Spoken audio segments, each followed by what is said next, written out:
playing in that game? The teams that did it, what was the criticism? I mean, there was no necessarily criticism towards it. It was just they made it a point that like, oh, we really like what you did, and you could have easily not played, and like you said, they did commend me for it, and if they didn't, they just didn't say anything about it.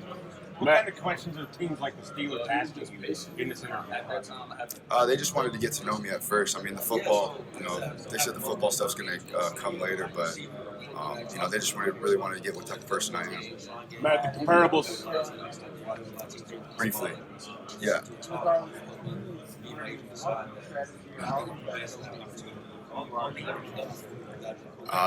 Just them seeing me explain a game of football and them actually, getting to hear my story. I think it all kind of ties into who I am, and there's little snippets of just them seeing me explain the game, and just little side comments that they would make, and then they see how I react, and I think that gives them a good idea of what type of person I am.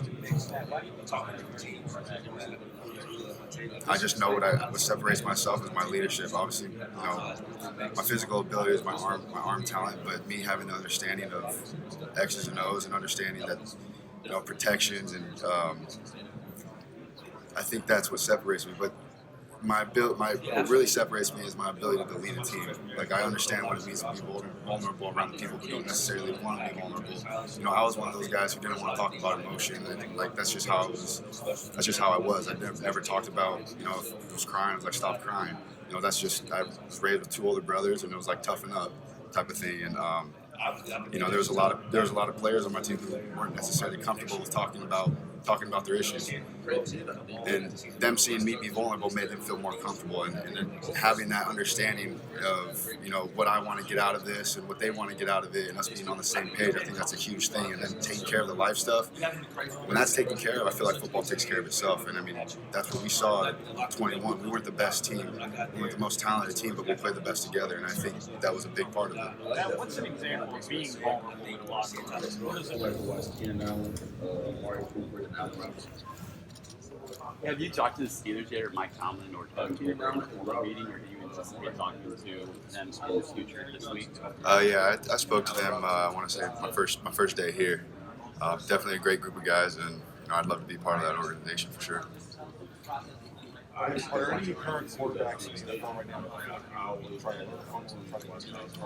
Absolutely. I try to emulate my game after Aaron Rodgers. I mean, just watching the guy play and making it look effortless from the arm angles, from him making a throw off of any platform, from any angles. I mean, that's definitely a guy that I want to emulate my game after, for sure. Matt, why was it important to come here even if you weren't throwing?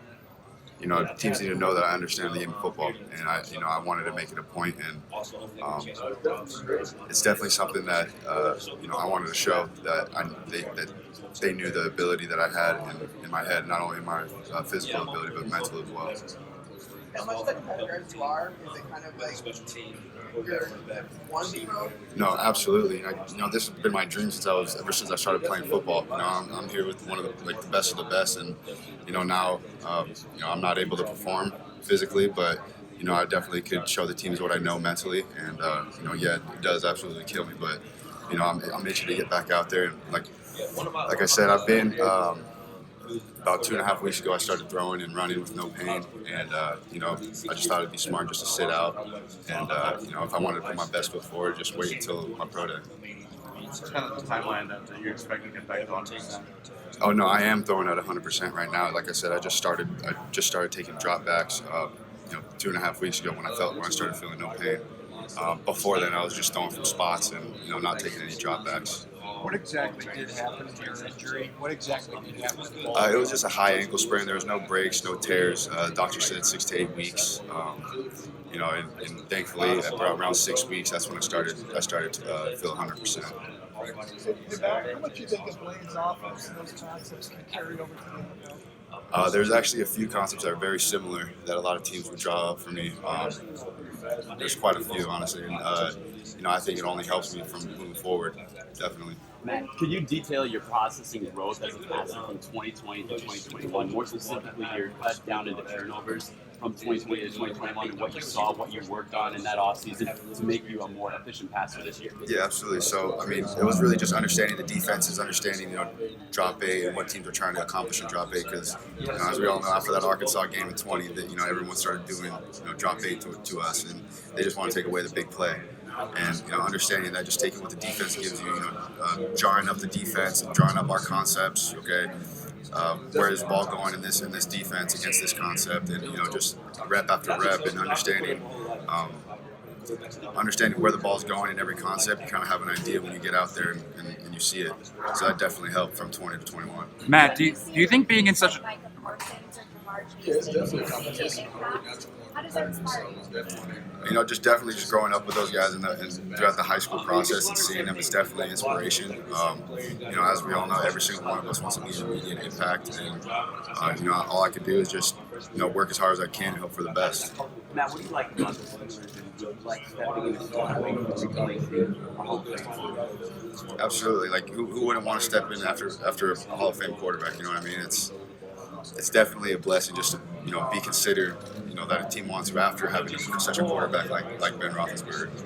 How much of teams ask you to talk to you about the game decision, and obviously your choice to want to play in that when the trend is kind of go the other way? There's been quite a few, but they asked me if I regret it, and absolutely not. I wouldn't be in that position without those guys.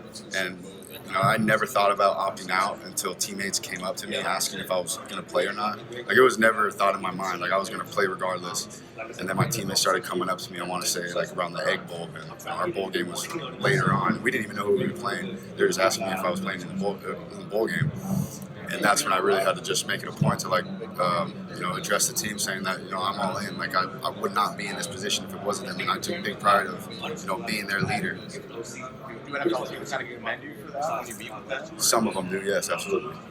Matt, do you think coming from an RPO-heavy offense, that is Lane Kiffin's offense, is going to help your transition to the next level? Or do you think there might be some transitional issues coming from such an RPO-heavy offense? Absolutely not. Just like I said, understanding the game, I think that was a big part of why I came. Just because it was an RPO offense, and we did run a lot of it. Every run play was an RPO. Doesn't necessarily mean that I don't